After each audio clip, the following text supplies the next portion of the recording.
J'ai envie de rire. Pas vous? Si, bah oui. Hein? Et c'est bon d'être avec le Seigneur. Amen, amen. Je ne sais pas si vous vous rendez compte de tout ce qu'on a reçu déjà. C'est vrai ce que Paul disait. Waouh! Cet ange devant le trône du Seigneur qui bat des ailes et qui nous envoie cet amour. Le royaume de Dieu, c'est la paix, la joie, l'amour parfait, l'amour qui bannit toute la crainte. C'est la vie, la vie, la vie, la vie par excellence. Dieu est la vie Zoé. C'est pas ce qu'il y a sur cette terre. Nous, on vit ça à l'intérieur, ok? Et on est entouré de quoi? On est entouré de la mort, on est entouré des œuvres de l'ennemi, mais regardons pas à ça. Voilà. Je ne sais pas pourquoi je vous raconte tout ça, mais Dieu le sait. En fait, en tout cas, c'est ce qui... Ouais, c'est ce qu'on vit là.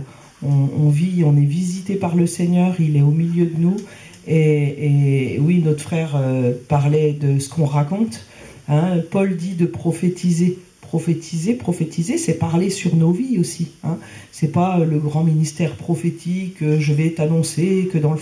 Non, la prophétie, c'est déclarer ce que la parole de Dieu, elle dit que vous êtes. Hein. Je suis ce que la Bible, elle dit que je suis. C'est ça, c'est tout simple. Cherchez pas des grandes choses théologiques. La parole de Dieu, c'est du pain quotidien. Matthieu 4,4, l'homme ne vivra pas de pain seulement, mais de toute parole qui sort de la bouche de Dieu. Et ce matin, on a déjà reçu et on va encore recevoir. Et Seigneur, et par contre, ouais, c'est ça que vraiment j'ai à cœur de vous dire, positionnez-vous. C'est vrai que le Saint-Esprit, on est l'Église, voilà. Hein, on est qui?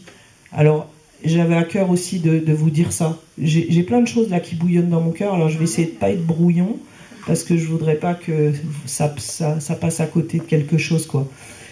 Tout ça, ce n'est pas des choses que j'ai préparées, c'est vraiment des choses qui bouillonnent dans mon cœur ce matin. Pas que ce matin, ça bouillonne dans mon cœur de toute façon, parce que je crois que le Seigneur, il sait ce qu'il y a dans notre cœur.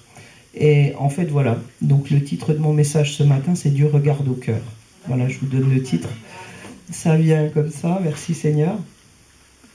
Si vous ouvrez pas votre cœur, il ne se passera rien. La Bible, elle dit que la parole de Dieu, elle ne tombe pas par terre, elle ne retourne pas à lui sans avoir produit son effet. Donc, je méditais un peu là-dessus. Ça veut dire que si un cœur n'est pas ouvert, Dieu n'envoie pas sa parole. Voilà. Donc ce matin, moi, je vous apporte la parole du Seigneur. Je vous l'apporte par obéissance à Dieu. Voilà. J'apporte mes 5 pains et mes 3 petits poissons. Et c'est le Seigneur qui va faire les miracles, qui va multiplier en vous sa vie. C'est ça. Sa vie en vous. C'est pas moi. C'est l'Esprit du Seigneur. Moi, je fais le perroquet. Moi, je suis attentive à ce que Dieu veut nous dire parce que je me mets dedans vraiment. Je vous assure, je me mets dedans. Quand je vous apporte cette parole, Dieu me l'apporte à moi. Et voilà. Ok. Ouvrez vos cœurs. Vous êtes d'accord? Vous avez envie de recevoir? Vous avez envie de... Moi, quand je lis la Bible, je dis, Seigneur, qu'est-ce que tu as à dire à ma vie aujourd'hui? Ça sert à quoi de lire des histoires d'hommes, de femmes, qui ont vécu il y a plusieurs milliers d'années? À vous cultiver? À faire du quiz après, à gagner les quiz ou les jeux à la télé, là où on peut rapporter, on peut gagner des centaines ou des milliers d'euros, là. Non, mais vous comprenez ce que je veux vous dire. La parole de Dieu, elle est vivante.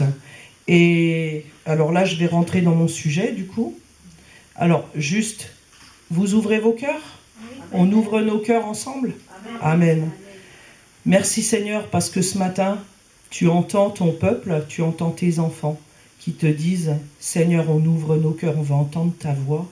On veut comprendre ce que tu as à dire à nos vies aujourd'hui, Seigneur. Amen. Amen.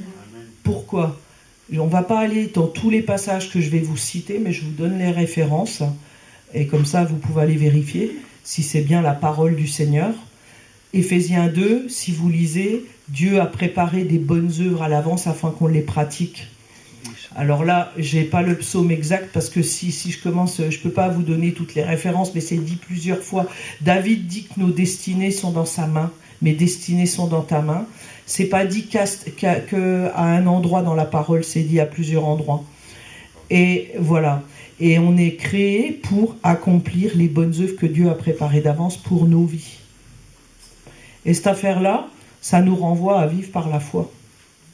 Ça nous renvoie à ce qu'on a déjà dit ici, prendre conscience que notre esprit est habité par l'esprit de Jésus. Jésus, je crois que c'est la semaine dernière où je vous ai apporté Apocalypse 3:20 aussi par rapport au fait que Jésus frappa à la porte de notre cœur et qu'il venait souper avec nous. Et c'est ça, on se promène avec Jésus en nous. Ça veut dire que on est ce corps, on est cette épouse, mais on est le corps de Christ sur terre. Jésus, il est assis dans les lieux célestes et c'est notre boulot, c'est notre mission de continuer sa mission. De continuer quoi? À implanter le royaume de Dieu. Alors, et vous croyez qu'on va faire ça par la chair? Voilà, on a changé de royaume, mais gloire à Dieu. On est citoyens célestes. Notre patrie, elle est là-haut. Et pourtant, il faut continuer à vivre sur cette terre. Voilà. Alors, j'ai reçu, la première chose que le Seigneur m'a dit, il m'a parlé de Saül et David. Et c'est vrai que j'aime particulièrement le roi David. Et parce que moi, ça me fait du bien.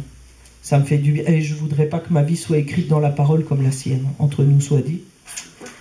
Parce que là, franchement, comme diraient les jeunes, il est affiché là. Hein. Et voilà. Mais par contre, on va comparer Saül. Donc c'est les 2 premiers rois d'Israël, en sachant que Saül était le premier roi. Et on va faire un parallèle entre Saül et David. Et on va essayer de comprendre ensemble à quoi ça parle à nos vies aujourd'hui. Hein.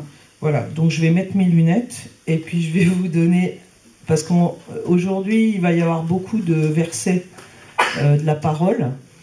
Voilà, c'est comme ça que j'ai reçu les choses.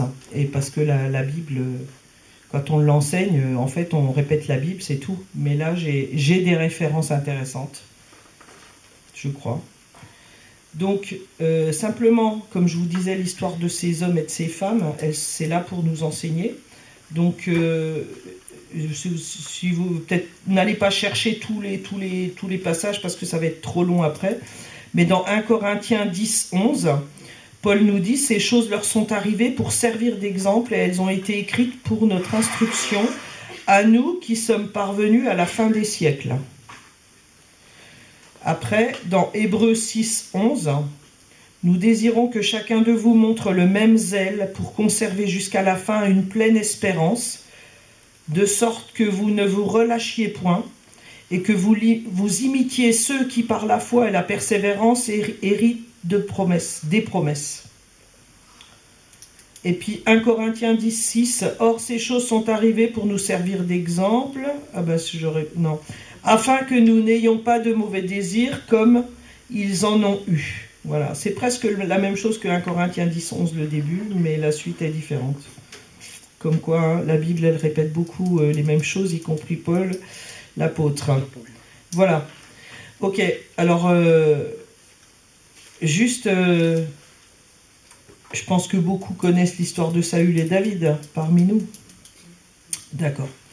Donc on va je ne sais pas comment m'y prendre en fait, on va quand même aller dans 1 Samuel 9, verset...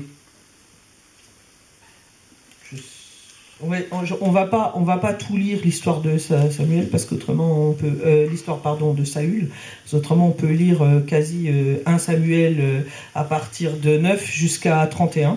Je crois que c'est le dernier livre, donc bien sûr qu'on ne va pas tout lire, mais je voudrais quand même qu'on lise des choses un peu clés. Voilà. Donc, je vais juste faire un petit retour en arrière par rapport à l'histoire de Samuel. En fait, si vous lisez la parole de Dieu, avant Samuel, il y a les juges. Les livres des juges, le livre des juges, donc ça veut dire quoi? C'est les juges, c'est ceux qui conduisaient le peuple en Israël, parce que Israël était un peuple particulier. C'est qu'il n'avait pas de roi humain, il avait Dieu comme roi, puisque c'était le peuple que Dieu s'était choisi. Et si vous lisez un petit peu avant parce qu'en fait, le roi humain, c'est une demande du peuple. Et c'est une rébellion contre Dieu. C'est un refus d'être un peuple à part, puisque Israël, alors pensez à vous, vous n'êtes plus de ce monde, vous n'êtes plus comme les non-chrétiens, vous n'êtes plus comme avant votre conversion, vous êtes une race élue, un sacerdoce royal, vous êtes à part, vous avez été mis à part par le Seigneur. Et si vous, parfois, vous l'ignorez, en tout cas, moi, je me rappelle au début de ma conversion, je voulais parfois l'ignorer, parce que j'ai été rejeté par mes anciens amis, merci Seigneur, parce que moi, j'arrivais pas à couper, donc Dieu, il a permis que ça soit eux. Parce que malgré tout, j'étais tombée amoureuse de Jésus, enfin, j'ai vécu quelque chose de tellement fort avec Jésus que je pouvais pas m'empêcher d'en parler, quoi. Donc forcément, voilà. Mais Israël, si vous voulez, regardez un peu, Israël, il a été choisi par Dieu, choisi parmi tous les peuples. Et à un moment donné, Dieu leur donne la victoire contre les Philistins, si j'ai bonne mémoire. Et juste après, ils disent, ouais, non, mais nous, on voudrait bien être comme tous les peuples, on veut un roi, comme les autres. Et c'est vrai que ça a attristé le cœur de Samuel, et Dieu lui a dit, mais c'est pas toi qui le rejette, parce que Samuel était juge aussi en Israël, en plus d'être prophète, et Dieu a dit, c'est pas toi qui le rejette, c'est moi. Donc Dieu a choisi un roi.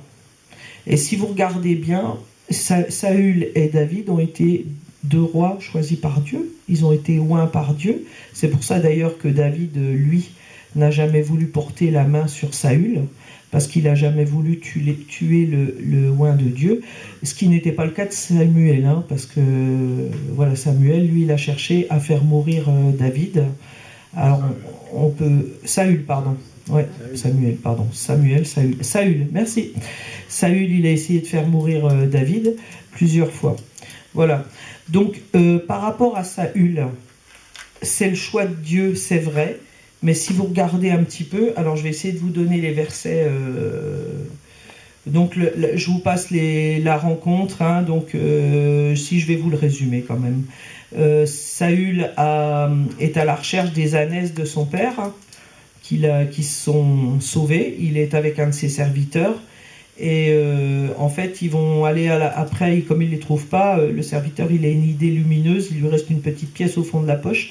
Donc il se dit qu'il va aller voir le prophète de Dieu pour qu'il dise où elles sont. Hein, voilà. Et c'est comme ça qu'ils vont rencontrer Samuel. Donc je vous invite à lire le texte, hein, parce qu'on ne va pas aller dans le détail. Mais par contre, Samuel, quand il rencontre Saül, il lui explique que ne t'inquiète pas pour les ânesses, elles sont retrouvées, et il lui révèle qu'il a été choisi par Dieu pour être le roi d'Israël. Voilà. Et qu'est-ce que Saül répond ? Saül, il répond, alors là je vous invite à 1 Samuel 9, 21. Saül répliqua, « Que dis-tu là ? Ne suis-je pas un benjamite de la plus petite des tribus d'Israël, et ma famille n'est-elle pas la moins importante de tous ceux de ma tribu ? Pourquoi parles-tu donc de cette manière ?» Donc après il l'emmène, donc Samuel il emmène Saül, il l'emmène à la ville, ils vont festoyer parce qu'il y a une fête, je ne sais plus ce que c'est, mais c'est spirituel en tout cas. Et il lui fait donner le meilleur morceau, puisque Samuel va se comporter envers Saül envers un roi, quoi, hein, puisque pour lui, Dieu l'a choisi, donc on lui doit l'honneur du roi. Voilà. Et après, Saül va rencontrer des prophètes, et il va être rempli du Saint-Esprit, hein. Voilà, donc on voit l'onction là, comme quoi il a vraiment reçu cette onction, parce qu'il va être ivre du Saint-Esprit si vous lisez le texte, et on se rend compte que il n'y a pas qu'aujourd'hui que, bon, vous avez tous entendu parler de Toronto, de choses un petit peu où les gens sont ivres dans l'esprit, ça rigole et tout. Et si vous lisez l'Ancien Testament, particulièrement dans 1 Samuel, c'est 10 ou 11, je ne sais plus, et ben vous apercevrez que déjà le Saint-Esprit, déjà les prophètes de l'Ancien Testament étaient ivres du Saint-Esprit parfois, quoi. Et c'était connu par le peuple. Voilà, ils dansaient, on parlait de danse ce matin, ils dansaient, ils chantaient, ils défilaient dans la rue, se baladaient comme ça dans la rue, quoi. Voilà. Ok. Donc, Après, je vous invite à aller dans 1 Samuel 10, au verset 23.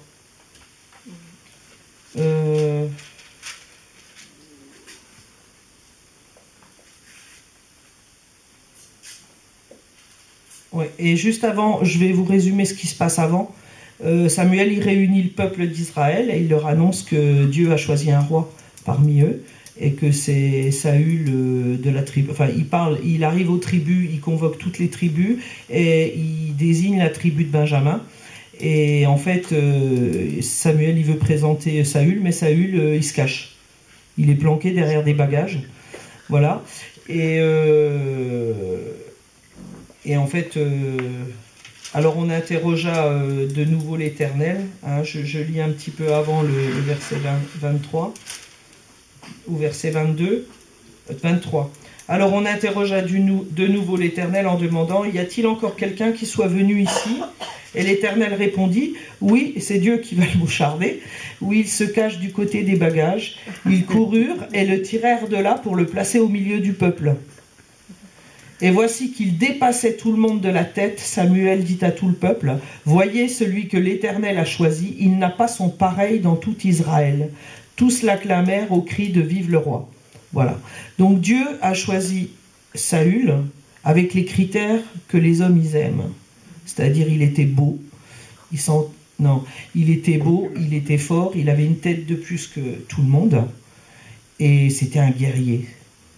Voilà, on va le voir par la suite, mais je crois là de mémoire que la tribu de Benjamin était connue. Et je crois qu'il y a des textes dans l'Ancien Testament aussi qui parlent de Benjamin comme d'un guerrier, quoi. Voilà. Maintenant, on va continuer sur Saül, oui. Donc, on va essayer de voir un petit peu le tempérament de Saül. Et moi, ce qui me frappe déjà dans le début, alors c'est vrai que j'ai peut-être en tête, je vais peut-être vous parler quand même de David. Ouais. Je sais pas là. Je sais plus. Bon, on va continuer sur Saül avant les commentaires. Et puis après, on fera David. Et puis après, on tirera un peu les différents profils, si on peut dire les choses comme ça. Voilà. Donc, on s'aperçoit que Saül, il démarre sa royauté, moi j'ai envie de dire dans la crainte. Alors si on va quand même balancer sur... tout le monde connaît Goliath, hein, l'histoire de David et Goliath. Hein. Donc, David, si je vais parler de David, mais du coup là je vais faire un résumé. Donc David a été ensuite choisi par Dieu. Pourquoi ? Parce que Saül a désobéi. Donc si on regarde... Saül avait la crainte des hommes. Et c'est pour ça qu'il a désobéi, puisqu'il était sur un champ de bataille. Et Samuel lui avait dit de l'attendre pour justement offrir des holocaustes à l'Éternel, c'est-à-dire pour s'appuyer sur la force de Dieu et pas sur la force des hommes. C'est un peu comme ça que je comprends ce texte.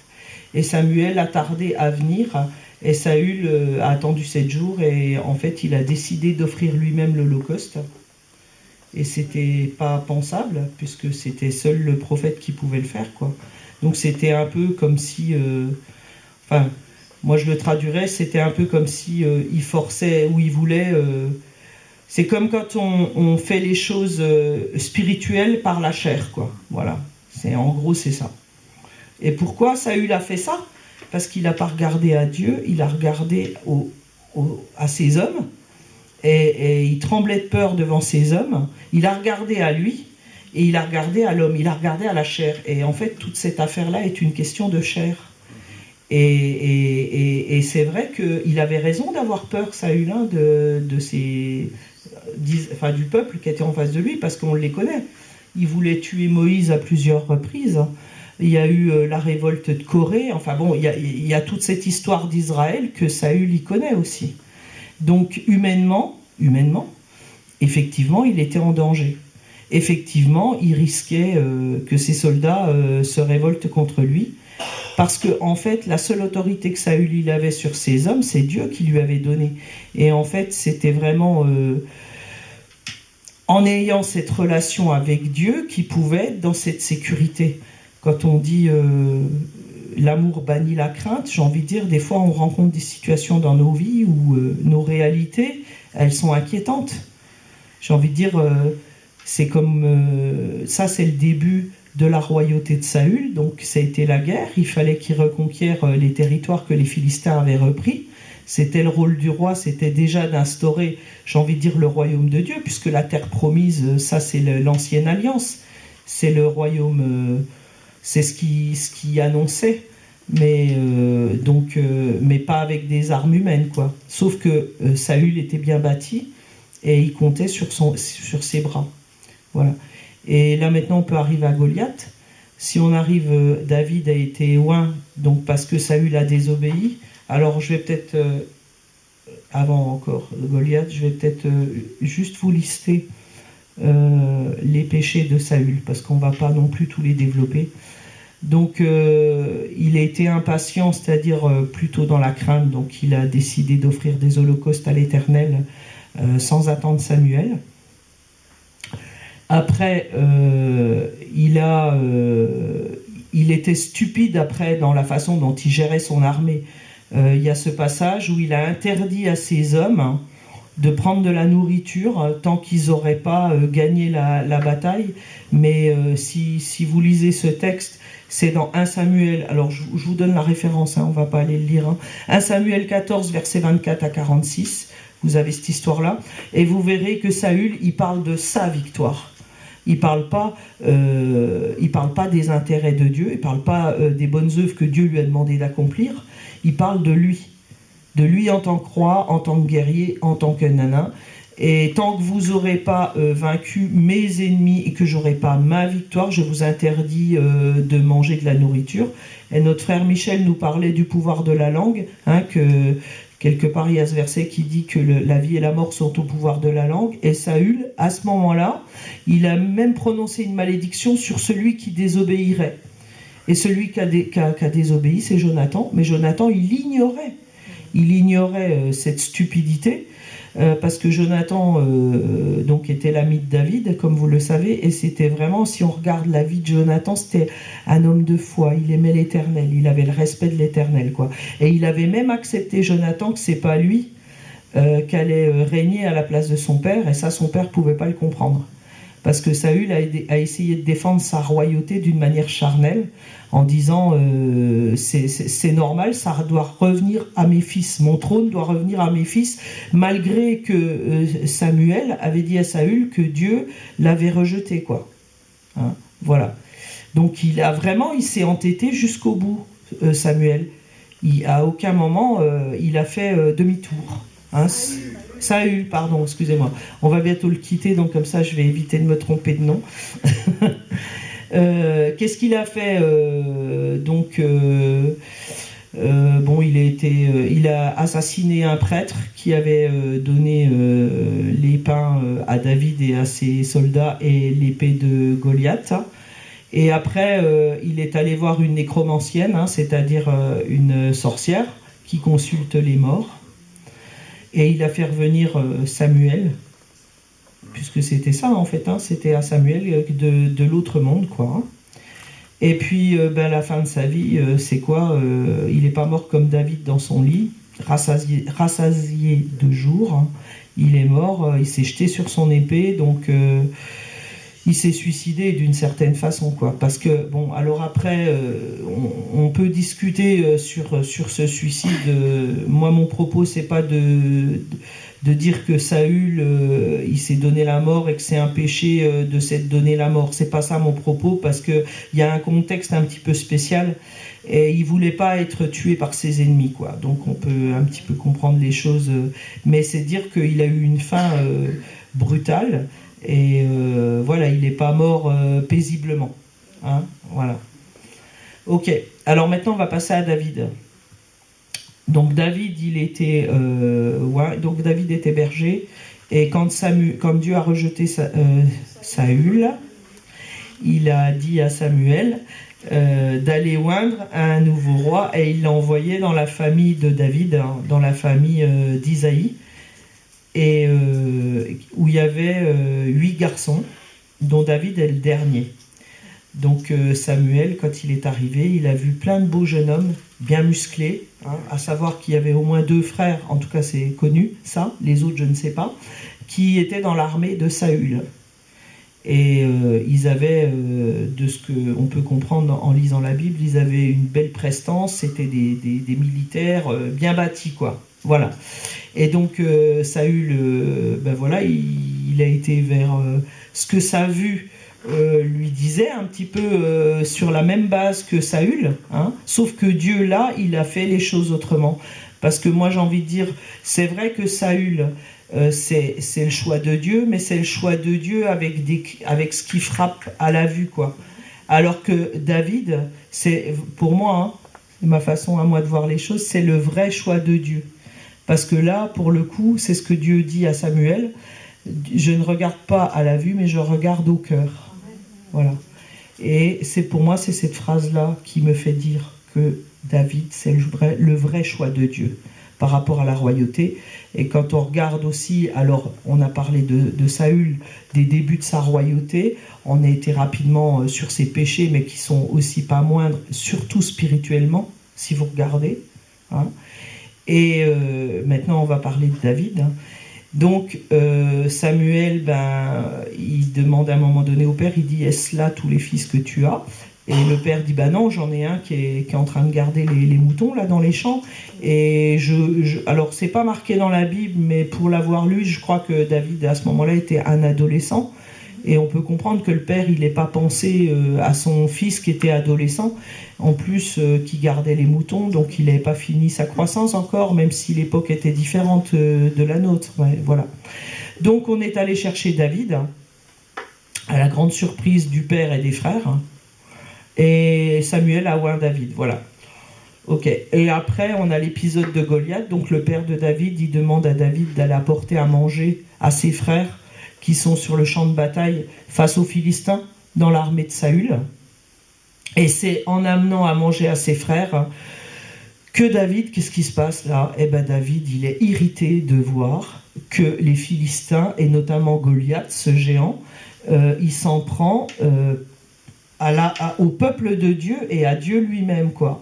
Et on voit cette différence entre Saül et David, où Saül, j'ai envie de dire, il mettait toujours sa personne en avant, il regardait à ses propres forces, il s'appuyait sur le bras de la chair, comme il est dit dans Jérémie, alors que David, tout de suite, lui, ce qui l'irrite, c'est qu'on se moque de Dieu, quoi. C'est qu'on provoque Dieu. Et donc, il va, si vous lisez le texte, il va pas faire l'approbation de ses frères. D'ailleurs, je ne sais plus là de tête, mais ses frères le traitent de prétentieux. Je crois que ça doit être ça. Enfin, bon, bref. Voilà. Donc, on va dire que humainement, il fait pas l'unanimité. Il est assez seul dans cette affaire-là. Sauf que Saül regardait Goliath. Et imaginez-vous, Goliath, il faisait quand même 3 mètres de haut, hein, à peu près, si c'est pas un peu plus même, 3 mètres de haut, et que Saül, il avait beau être une tête de plus que tous ces hommes, un homme bien bâti, il était loin de faire 3 mètres. Donc comme il regardait à son physique et à sa force, forcément qu'en face d'un Goliath, il a eu peur, quoi. Voilà. Et David, lui, qui était... on le sait qu'il était beaucoup plus petit. Pourquoi on le sait ? Parce que Saül a voulu lui filer son armure pour qu'il y aille. Et c'était pas possible, il était trop lourd. Il n'arrivait même pas à tenir debout. Moi, j'imagine, là. Hein, donc, c'est la Bible selon Agnès, là. Mais avec l'imagination, allez-y. Parce que je crois que c'est pas mal hein, que d'essayer avec les éléments qu'on a.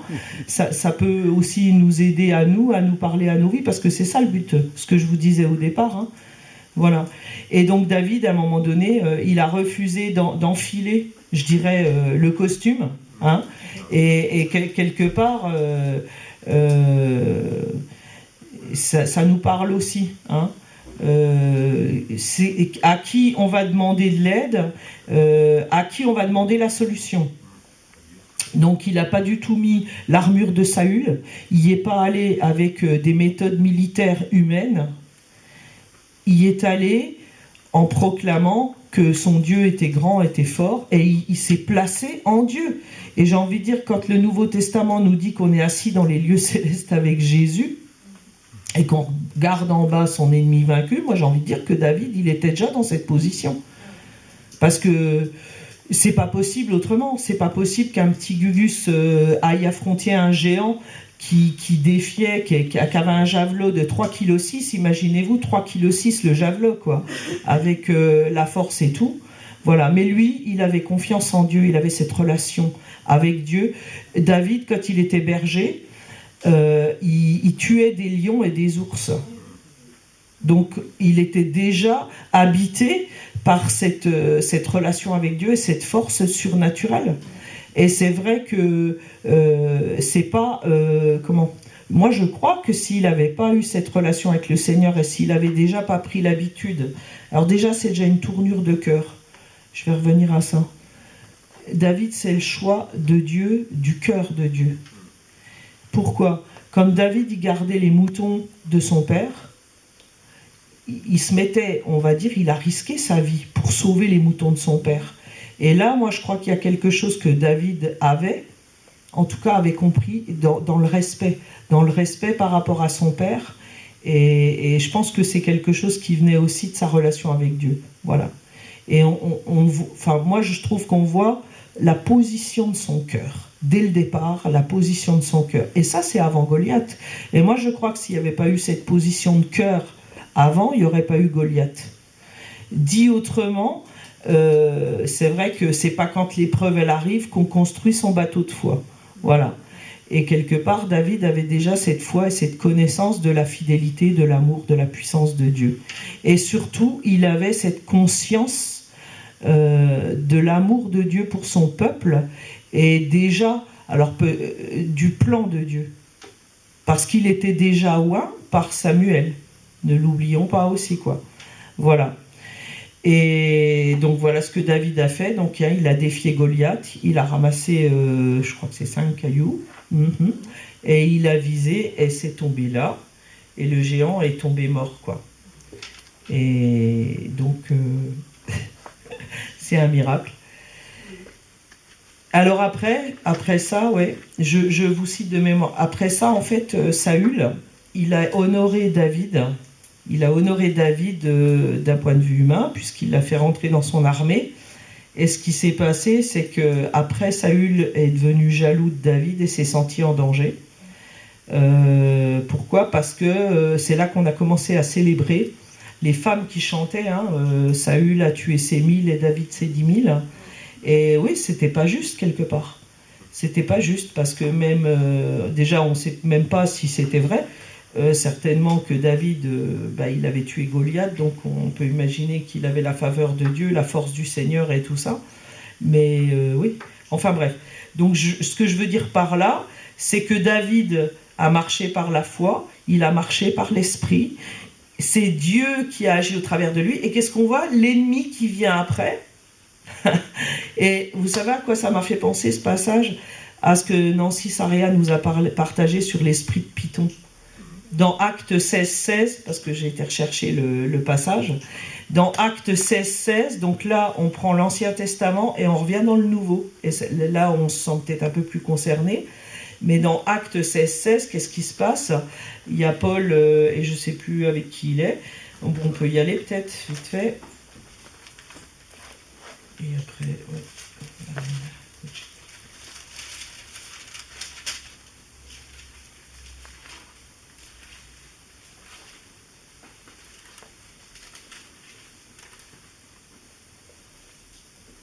Je ne sais plus avec qui il était, mais peu importe.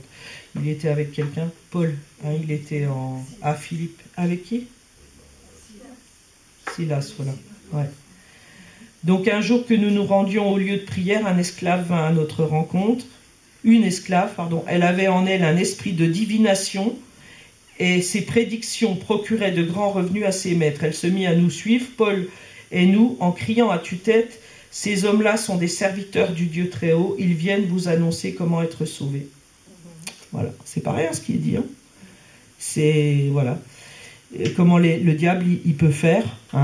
Je sais pas, mais si Paul, d'ailleurs, si Paul il avait marché dans la chair, il aurait dû apprécier ce qui était dit quand même. Ça le glorifiait. Vous voyez un petit peu comment le diable y fait? Vous êtes obéissant, vous êtes dans la foi, vous avez des victoires parce que ça porte du fruit, tout ça, parce que Dieu est glorifié, Dieu se glorifie. Et le malin, il vient tout de suite derrière pour que vous passiez dans quoi? Dans l'orgueil. Ça veut dire que vous attribuez le mérite et la gloire. C'est subtil, hein. Là, on est en train j'ai envie de dire, de grossir le trait, mais je vous assure que c'est subtil. C'est des petites pensées. Ouais, quand même, t'es quand même doué. Ouais, c'est vrai, tu t'as mérité. Vous connaissez un petit peu tout ça. Voilà. Et j'ai trouvé qu'entre David, après Goliath, qui est élevé, en fait, c'est ça. Voilà. Et ça m'a rappelé aussi ce passage de Jésus qui dit « Malheur à vous quand les hommes disent du bien de vous ». Et je pense que c'est vraiment dans ces contextes. Donc, soyez vigilants par rapport à ça. Et soyez heureux lorsqu'ils diront du mal de vous à cause de moi. Et qu'est-ce qui s'est passé avec David? Je vous parlais de ces deux frangins, là, ces deux frères là, qui l'ont traité de vantard et tout quand il est venu et que lui, il ne supportait pas l'insulte qui était faite à l'Éternel. Là, il a été heureux, parce que juste après, on a Goliath. Et qu'est-ce qui s'est passé quand les hommes, en tout cas les femmes, on parle de l'humanité, a commencé à élever David, à le glorifier et tout? Et ben c'est là qu'il a dû s'enfuir parce que Saül voulait le tuer. Hein, voilà. Et après, il a vécu avec des vauriens, comme on dit, des bandits qui se sont barrés avec lui. Ils ont vécu dans des cavernes, dans des montagnes. Voilà. Et le Seigneur a formé David aussi. Je vous invite vraiment à lire l'histoire de David. Lisez 1 Samuel et 2 Samuel, je vous invite. Et après, continuez dans les rois, parce que ça continue aussi un peu au début, puis avec Salomon et tout. Mais pourquoi? Parce que David, c'était un homme selon le cœur de Dieu.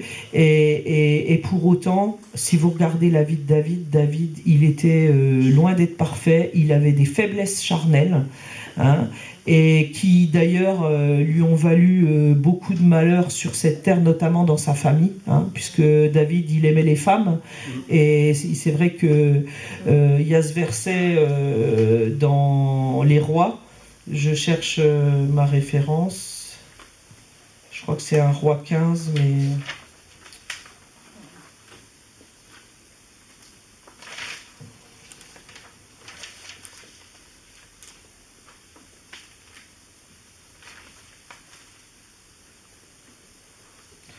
Un roi 15, 5, pardon.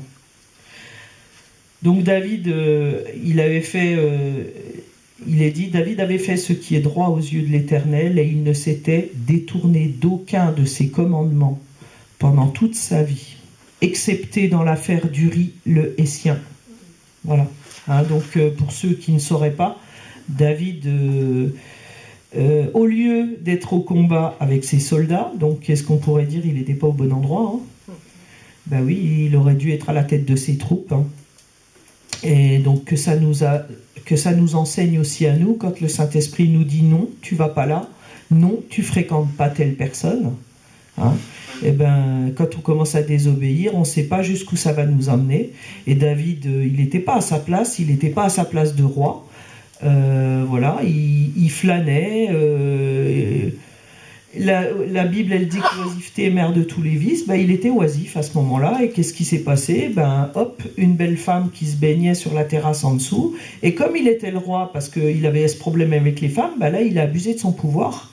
Parce qu'en fait, roi qu'il était, il était aussi soumis à la loi de Dieu. Et c'est ce que ce verset nous dit dans 1 Roi 15, 5. Hein? Il a supplanté l'autorité de Dieu. Il s'est placé au-dessus de l'autorité. Il s'est placé au-dessus de Dieu, si vous voulez. Hein. Comme nous, on fait. Quand on désobéit à Dieu, quand on désobéit à la loi de Dieu, on se place au-dessus de ces lois quelque part. Vous pouvez... c'est un peu ce que Satan a fait et ce que Adam et Ève ont fait dans le jardin d'Éden. Hein. Voilà. Et du coup, ça a été beaucoup de malheur dans la vie de David. Dieu n'a pas enlevé la royauté et j'ai envie de dire...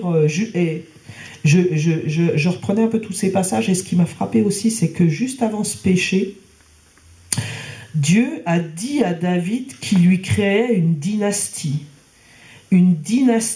éternelle. Donc juste avant, si vous allez dans 1 roi 15-5, vous allez à 1 roi, je crois que c'est 14 et quelques, vous voyez que Dieu fait cette promesse à David juste avant. C'est quand même pas rien, hein, puisqu'on sait que Jésus est issu de la dynastie de David. Hein. En tout cas, il est inscrit dans la dynastie de David. Alors bien sûr que Jésus, c'est Dieu qui s'est fait homme, bon voilà. Mais quand même, quelle destinée Dieu a promis à David, et pourtant David était un homme avec des faiblesses, il a péché, et pourtant il y a eu des conséquences à son péché, ça c'est clair. Hein. Il y a eu des drames dans sa famille, il a 4 fils qui sont morts. Il a une fille qui a été violée, Tamar, par son demi-frère. Et David était complètement aveugle, il était faible avec ses enfants, il avait vraiment des faiblesses, David. Hein. Alors pourquoi on raconte tout ça? C'est ce que je vous disais, moi je voudrais pas que toutes mes faiblesses soient inscrites dans la parole de Dieu, que toutes mes erreurs, que tous mes péchés soient inscrits dans la Bible. Lui, c'est quelque part, oui, Dieu l'a élevé, hein, mais à quel prix, hein? Et en même temps... David s'est toujours abaissé, contrairement à Saül. Ok? Saül a fait des erreurs. Mais Saül, dès le départ, moi ce que je constate, en tout cas en comparant ces deux destinées, il y en a un qui n'avait aucune passion pour Dieu. Et voilà. Et même, je trouve que si on regarde bien comment Saül cherchait les ânesses de son père, et quand on voit comment David défendait les brebis de son père, je trouve qu'il y a déjà une différence là, quelque part, quoi. Et à aucun moment, Saül, on l'entend dire qu'il aime Dieu, qu'il est passionné par Dieu, qu'il a peur. Il a toujours peur des hommes. Il est resté dans cette condition humaine, il n'a jamais levé les yeux au-dessus, quoi. Voilà. Alors que David, c'est complètement différent. C'est vrai que David, comme Abraham aussi, hein, comme des grands serviteurs de Dieu, Abraham, il a eu peur quand il était en Égypte, il a menti aussi. Enfin, vous voyez, hein, ce que je veux dire, c'est que pourtant Abraham est appelé le père de la foi. Alors que ça nous rassure et que surtout ça nous met en garde. Que, comme dit Jésus, l'esprit est bien disposé, mais la chair est faible. Et je trouve que David est vraiment cet exemple. Alors, je crois que ça a attristé le cœur de Dieu. D'ailleurs, David a écrit de très beaux psaumes. Si vous lisez le psaume 51, c'est le psaume qui découle de son péché avec Bathsheba. Il a vraiment déchiré son cœur parce que il a pris conscience. Alors, il n'a pas pris conscience tout de suite, hein, parce qu'il a essayé de masquer son péché puisque Bathsheba est tombée enceinte. Et son mari Uri étant à la guerre, comment est-ce qu'elle était tombée enceinte? Donc il a essayé de faire, il a fait revenir le mari, mais le mari, lui, quelle leçon aussi là. Le mari, lui, il voulait pas coucher avec sa femme, il voulait être avec ses hommes, parce que je pense que c'est un homme qui avait des responsabilités certainement dans l'armée. Et David n'a pas réussi à le faire coucher avec sa femme et lui faire endosser la grossesse, l'enfant. Donc il l'a fait tuer pour épouser Bathsheba, parce qu'une fois qu'elle était veuve, il pouvait l'épouser. Et voilà. Et après, l'enfant est mort. Et David a essayé.